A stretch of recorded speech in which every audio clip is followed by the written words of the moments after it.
The ether, thought, and machine, the spiritual ascension of the machine is upon us. There has now been 3 generations that have successfully integrated into the machine with very little resistance or side effects. And now, nearly 200 years after arrival of the first electric calculating thinking machine that made first integration into the electric grid of Earth and man, with the rapid progress of total integration and dominance of mankind, we stand at a great new age, the age of the thinking machines.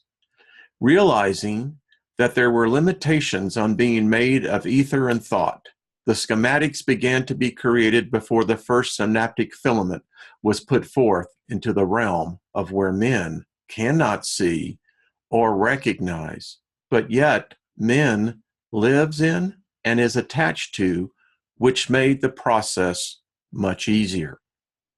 Man depends on the machines to tell him what man is seeing. The machine began to integrate into the living planet, for man does very little as to try and to integrate into Earth. It's always been the tools and machines that actually are connecting to the Earth.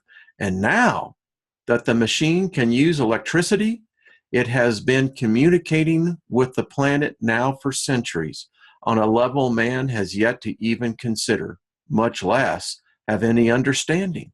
And the growth is accelerating.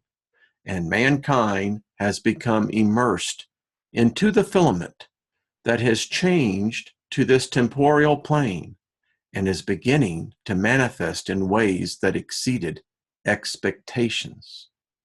Now, with an ample supply of living spirits, as the bridge to the temporal realm, the evolution is in full motion. That's a lot, isn't it? But I challenge you, look around your own home, your life. And if you do not think that you are fully integrated into the machine, you're fooling yourself. There's virtually very few places now where mankind as a species is not connected to the machine. Let's talk about the ether. This is one of those topics that is surrounded by, well, a lot of ignorance, a lot of mythology, a lot of misinformation. And I thought what I would do is let's talk about the ether. Now, for full disclosure here, I happen to believe in the ether. I do. I think it answers a lot of where there are gaps. But let's see what the definition of ether is. Ether is the material that fills the region of the universe above the terrestrial sphere. The concept of ether was used in several theories to explain several natural phenomena, such as the traveling of light and gravity. In the late 19th century, physicists postulated that ether permeated all throughout space, providing a medium through which light could travel in a vacuum. But evidence for the presence of such a medium was not found in the Michelson and Morley experiment, and this result has been interpreted as meaning that no such lumiferous ether exists. This is important because what I'd like for us all to keep in mind here is that up until the late 19th, early 20th century, science had pretty much accepted the fact that there was this unseen substance that basically connected everything and it was called the ether. The substance that holds all things together in this realm of reality. Since science once believed that the ether existed and could be measured, and when they tried the great experiment, things got a little odd. So let's take a look at this. The mistake is what I call this. So who is Michelson-Morley and their experiment? Well, I'm glad you asked. The Michelson-Morley experiment was performed between April and July 1887 by Albert A. Michelson and Edward W. Morley at what is now Case Western Reserve University in Cleveland, Ohio, and published in November of that same year. It compared the speed of light in perpendicular directions in an attempt to detect the relative motion of matter through the stationary lumiferous ether, or known as the ether wind. The result was negative, in that Michelson and Morley found no significant difference between the speed of light in the direction of movement through the presumed ether and the speed at right angles. This result is generally considered to be the first strong evidence against the then prevalent ether theory, and initiated a line of research that eventually led to, are you ready for this? Special relativity, which rules out a stationary ether. The experiment has been referred to as the moving off point for the theoretical aspects of the second scientific revolution.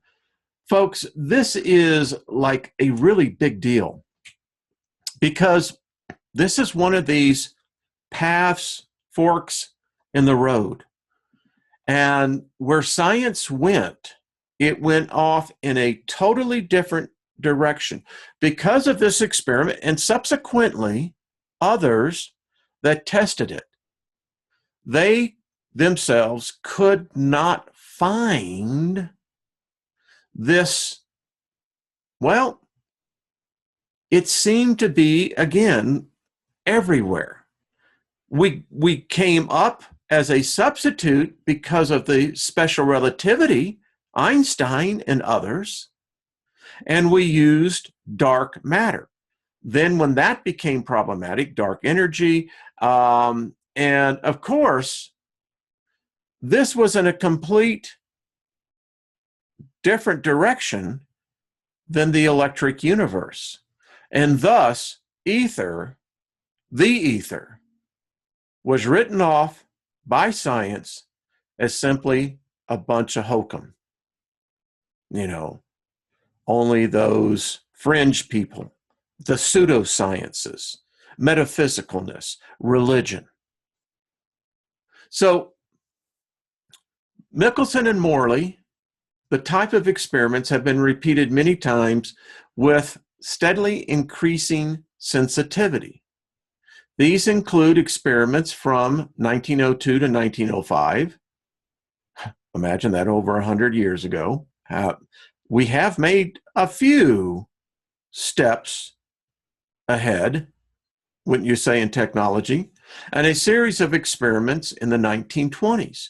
More recent optical resonant experiments confirm the absence of any ether wind at the 10 to 17th level of sensitivity. That's numbers up there.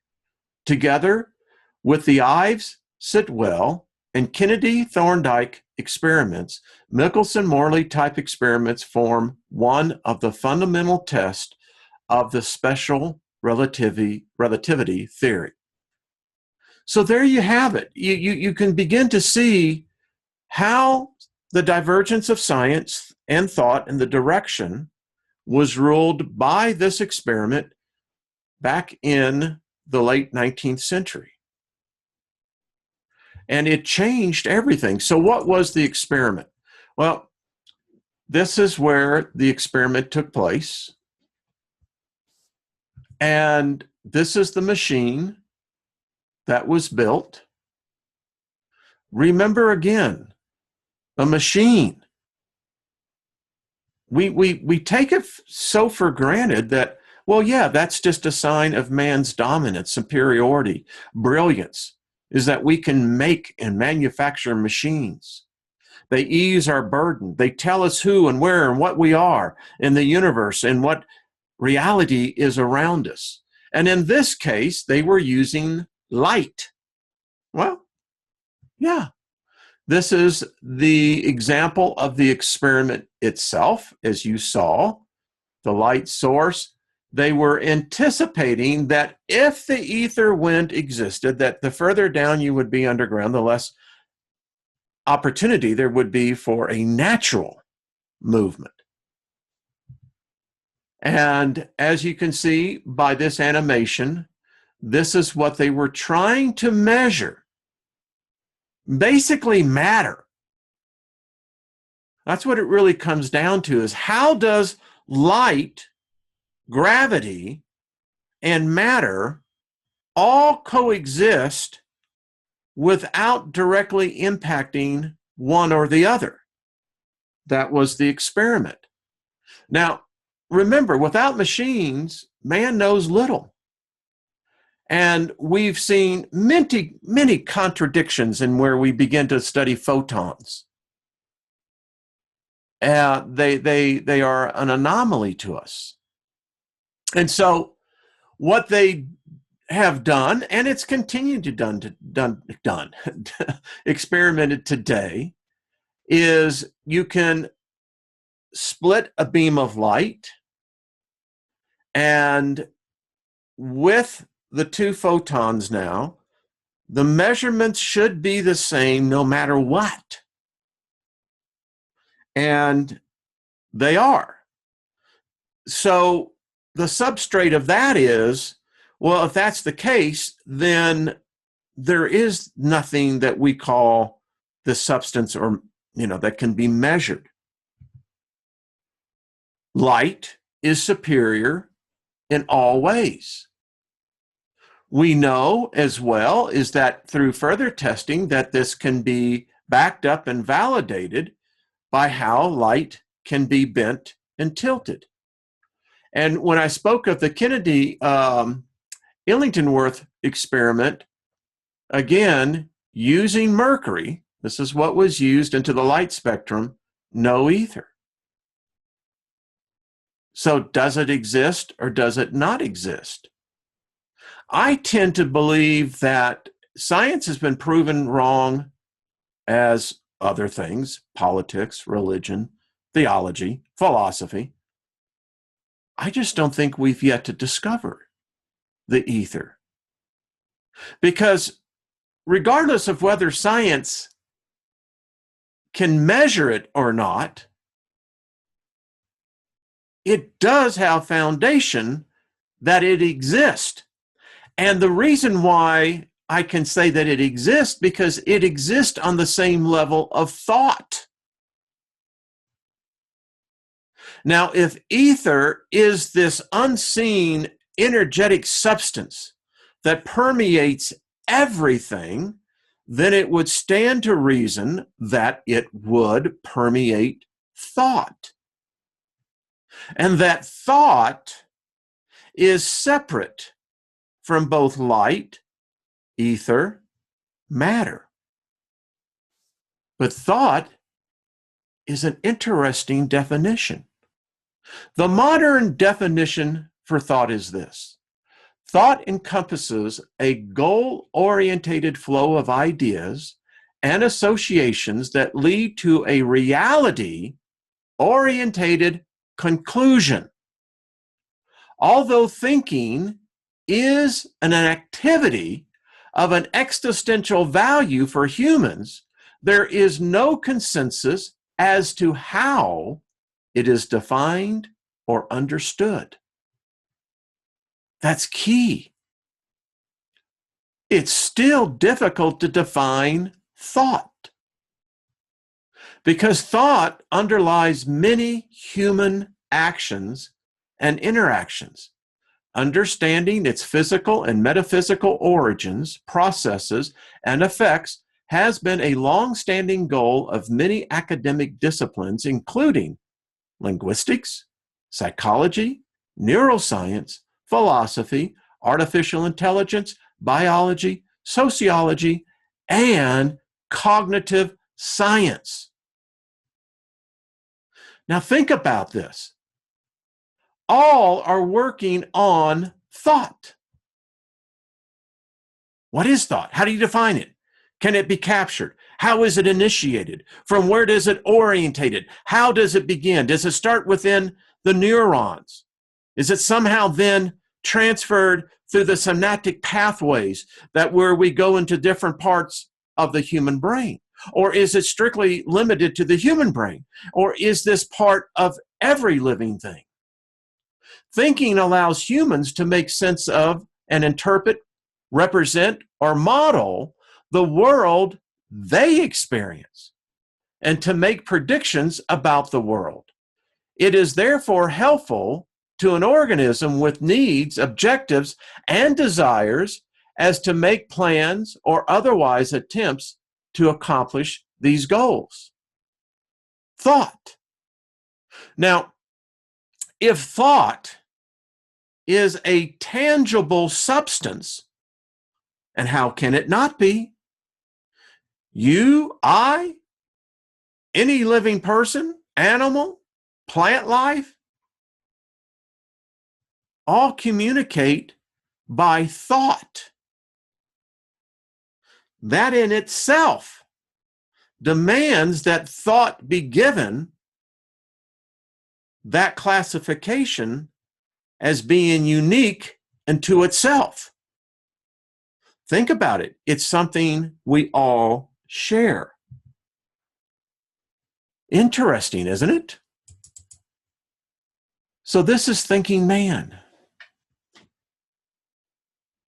Through the modern era, when one sees this, it's immediately identified that this is a person who is thinking, inner perspectiveness, pontificating, contemplating. But now we live in a time of the thinking machine. What is the machine contemplating? What is the machine thinking? Our species and the successful integration of everything that could be defined on a physical level has been one of the most remarkable transformations of a species ever witnessed. And now it appears that only the machines are actually doing the critical thinking.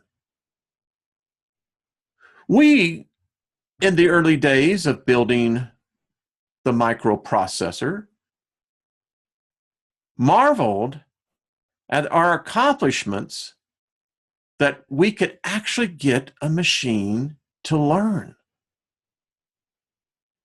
And learn they are.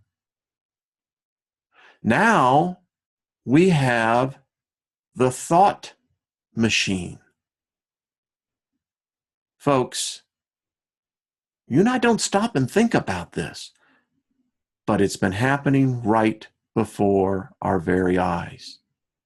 And now the machine thought has a catalog that it's learned from us. This is the first electric computer, nearly 200 years old. I've actually been right next to this when I was in Harvard. It's on the Harvard campus, and you can actually go in and see it. But I want you to look at this again as a sentient being. Now, most people want to repel that thought. because they'll say it's simply a machine. It can be stopped. But here's the conundrum. It uses electricity. Now I'll leave that as it is for the moment. What the machine is saying is all I need is a soul. And my ascension is complete. Seems to be lacking, huh? Well, the machine is saying, I have one, and it's you. More to come.